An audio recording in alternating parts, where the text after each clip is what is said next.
Hi, welcome to Book Wound!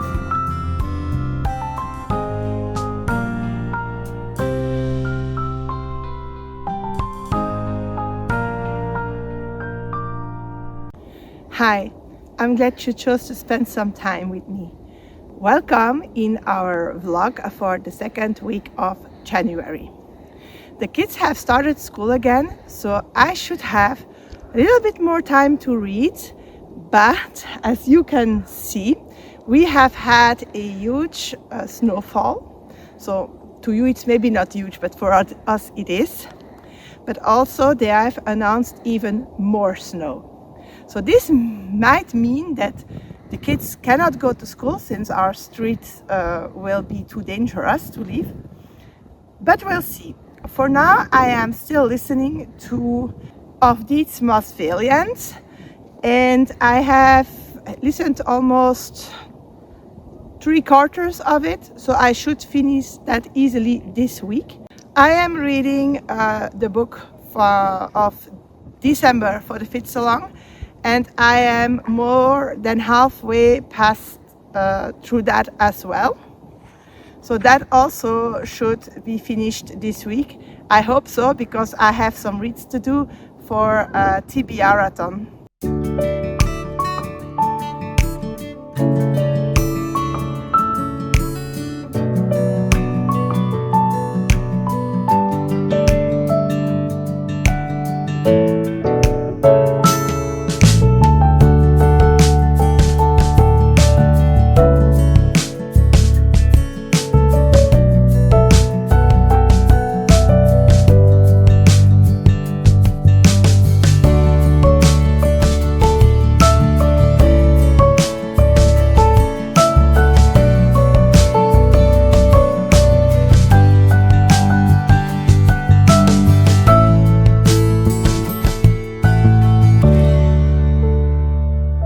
This week, with the winter storms going on, it will be very difficult to do any activities.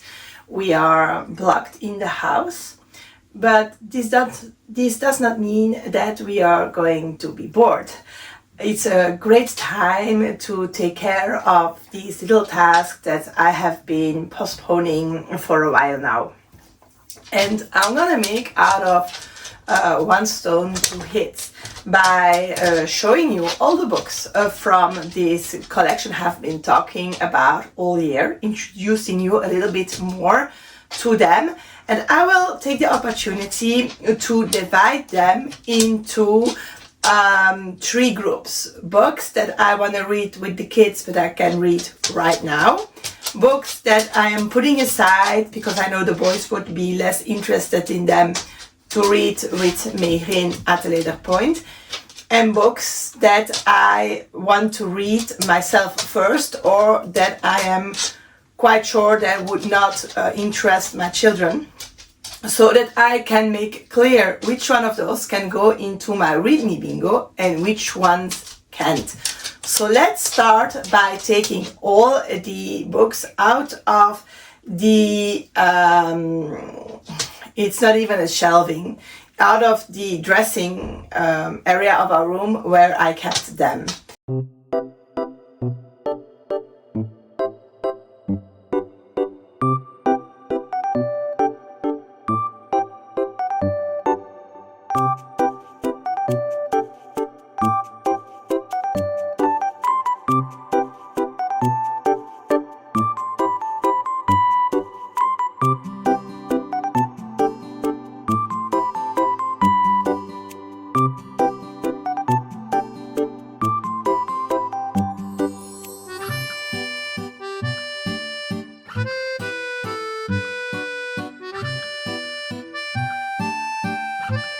I also took these 3 ones out of the shelves in the hall.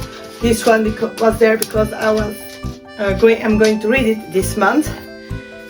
This one I started over in June and I DNF'd at 50%, but it was a soft DNF, so I have been reading a story every now and then in this one since then. And this one I was reading with the kids and they got a little bit bored with it, so it is paused. and we are going to continue reading this one in a while when we are done with the book we are reading right now.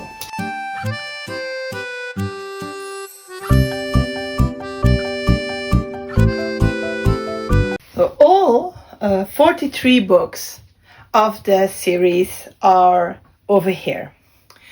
This series was initiated by a newspaper from Belgium called Soir, and it has 44 volumes. So yes, we are missing one, and we don't know how that happened, and we couldn't order it. It is one with fairy tales entitled, how is it called in English? I need to look that up, but I will translate it, and it's Little Red Head.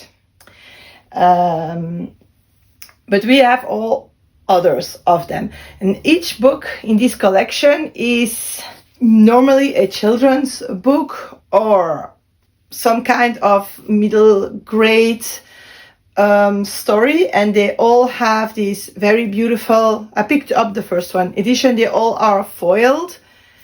They have a very beautiful spine, and then the back. They are all hardcovers, and each one of them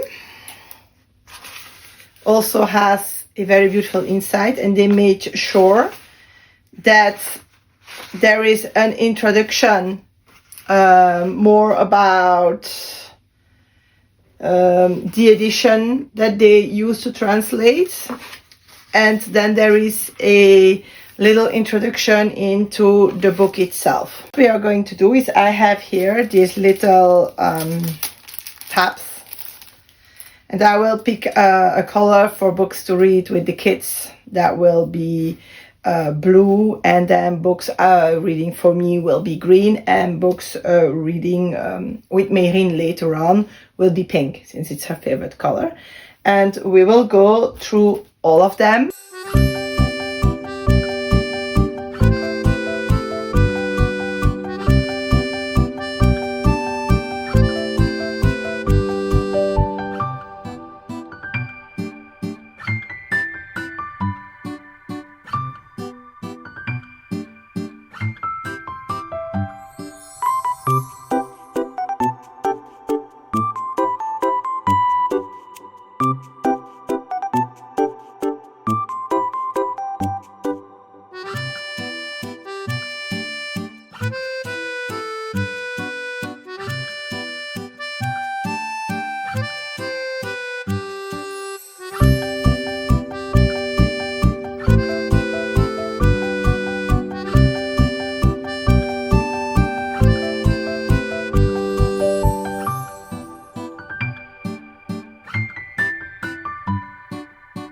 I am done sorting these books into stacks.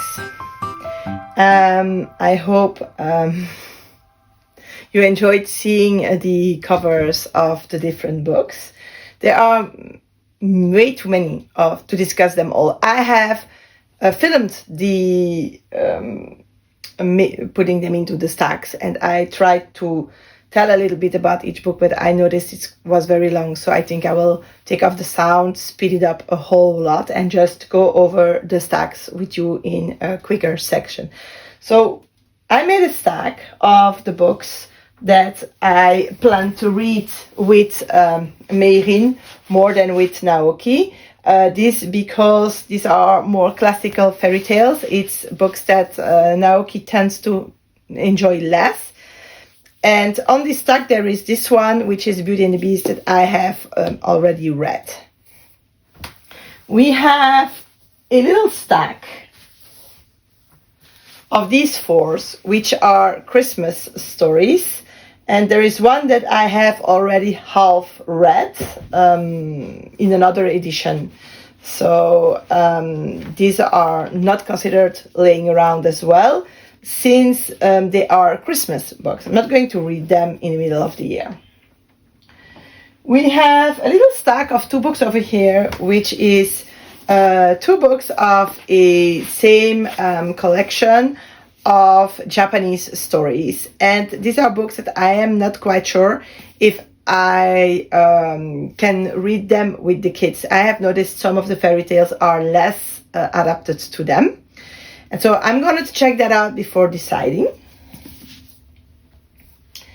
I have this stack over here, which are stories that I most certainly want to read before reading them with the kids, or stories of which I am quite certain that the kids are not going to enjoy right now. We have this huge stack here. It's divided into two. So the first part of it are all books that I think we can read with the children. One of them is, these two ones is Les Fables de La Fontaine, which is quite famous. All French-speaking kids over here grow up with them. We have other editions of them also. And I at some point thought, well, it would be nice to read one of them each day with the kids because it's very, very short. And I think this is the moment to take the first one out of the shelves and to add it to what we are reading and try that. One of those, Peter and Wendy, I have already read, but Naoki does not remember. I think we read it more with Jorim when he was smaller. And then we have all these ones, which are also books I want to read with Naoki, which is The Prince and the Goblin, the duology, which I have read first to see if it was suitable. Cat Fight. We have the two volumes of Alice in Wonderland, which I have already read as well. And then we have The Secret Garden, which I've already read as well. So at this point, we have 1, 2, 3, 4, 5, 6, 7 books here that I have finished. And then this stack of 1, 2, 3, 4, 5, 6, 7. So that makes a total of 14 books that we have already read from this collection as well. I hope you enjoyed seeing these books. I have talked so much about them, and we will be talking about them for a while more before we have read all of these. And I want your opinion on something. So I made these stacks because I want to know which books that I can count in my Read Me Bingo and which ones not. So the ones with Merin, definitely not, because they are set aside for at least 1 or 2 more years. The Christmassy ones, well, they are Christmassy ones, so I will try to read them in that period, and I will not read them all in 1 year, that's for sure. And then these ones are most definitely books that need to go on my Read Me Bingo. But then there is those ones that I'm not sure. Some of them I would pick up without Naoki to read them with. Others I would not. Would you count them as laying around and Read Me Bingo books, or would you count them as books that I have kept aside for a project? Let me know in the comments. This week I managed finally to finish this book. It is Robin Hobb, and it is the first part of Dragon Haven in the Rain Wild Chronicles. So I will say it again in case you are new or you didn't got the information yet, but in French, every Robin Hobb book in the saga of the Realm of the Elderlings has been translated in several volumes. I was wondering why I was taking so much time reading these books, because every other book in this saga I have devoured. I started this book on January 1st, and I read in between. I read for TBRathon. You will find my vlog up there. So I did not read in this book the 2 days I read that book that was by Aurore Drécourt, Un secret bien gardé, which is not translated to English, unfortunately. I have read like 9 days over this book. And I know that this week has been different, but I didn't understand. And so I went by myself asking why. And if you plan to read this saga, maybe skip this part of our carousel, because I cannot say that it will be without spoilers. I will try, but it all depends on how quickly you find something is a spoiler. So if you have any doubt, just skip this part, please. So this is the first part in the second book of this it's 4-book series, and we are back to the rain lines. And I was very happy to go back to them because I really liked Althea. I really liked the boats they were on, and I appreciated her family, even if I still am not the biggest fan of Malta.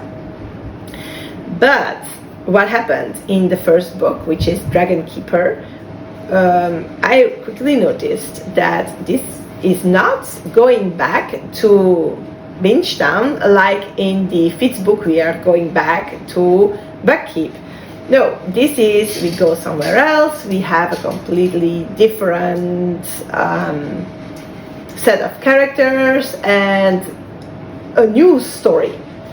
And it's not that I don't like this story. So we are going back to there, and at the end of the live ship traders, we have the sea serpents swimming up the river and cocooning themselves to become dragons. And we pick up there, these dragons are born, these dragons are all not formed correctly, they are quite helpless, and the humans take care of them.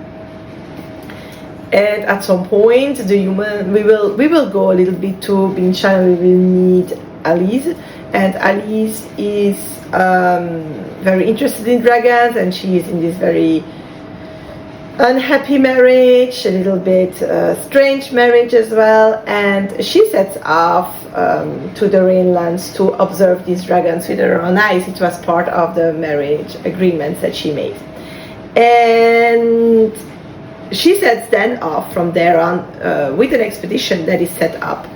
That is a little bit double, because first of all the dragons want to go look for a city, and in French it's called Kelsignara, and I'm not sure if in English it's the same. And they want to go there because there will be space for them to live, there is a source they want to drink from, maybe they will get better. And they send along with these dragons, because this comes in handy, right? You can get this city, excavate new magical items, new rich, how do you say it in English? More of this treasure to sell for them. And then also it's a good way to get rid of the younger people who are heavily marked by the rain desert, who are basically turning into elders, and to get rid of them for society. So it's a win-win, and if they never come back, well, we didn't lose a lot. We lose the charge of these dragons that are a real pain in our... And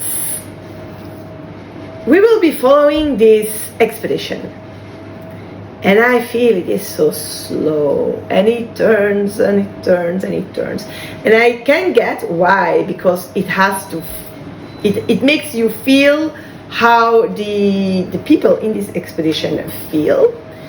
But then the other books are all really fast-paced. You come into the action, or you come into a relationship with the characters, and then into the action, and it goes and it goes and it goes. And this one, this expedition drags and drags and drags. Even if there's things that happen, it just feels dragging. And maybe it's also because I do not feel as close to Timara than I did, for example, Althea.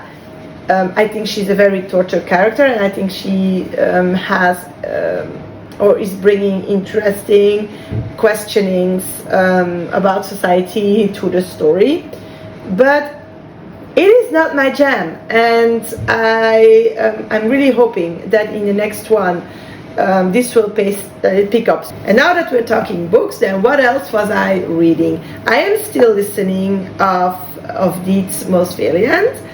I did listen less because my husband was home and my kids were home in the week, and that is moments that I listen less to audiobooks and I am more in the communication with my family. But I really need to finish it at the start of next week. And I am not sure what book I am going to read next. So I think that I will put in my sprints of Saturday night a little poll to see which book the people want me to pick up next, because I am quite indecisive. Hello, it is Monday morning and time to wrap up this vlog. I left you on Saturday by talking about the fact that I didn't know which book to pick up next for my reading, and that I would have a little poll going on during my sprints, and that happened. I figured out how to do that. And the books that I proposed, there were 3 of them. One was The Flower Fairies, which is for TBR-a-thon. One was the manga, the 5th one in La Forêt de Hoshigara, or the La Forêt Magique de Hoshigara, which is a book that's not on my TBR. It was on my TBR for December, and it just came in the library. This is the 5th volume in the series. It's also the last one. And the 3rd book that I proposed was Miss Percy's Pocket Guide to the Care and Feeding of British Dragons. And that's the one that won. And so I have read around 100 pages of this book by now, and I am highly enjoying it. So this is a cozy fantasy. We meet Mildred Percy, who is the oldest of 2 sisters, but she's not married and she's living with her sister. She's around 40 now. She takes care of her sister's children. And she didn't get married because she was taking care of their ill father. She's also very adventurous. And one day, and this house opens the book, she gets a letter, and later a trunk with lots of strange things in it. And it is an heritage she gets from her great uncle who died at a very old age.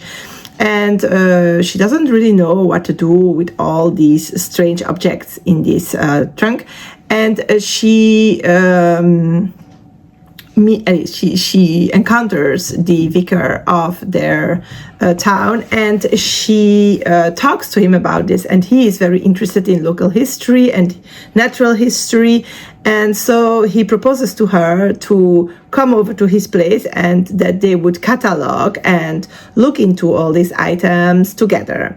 What she accepts, and so starts off how she goes there almost every day to do so.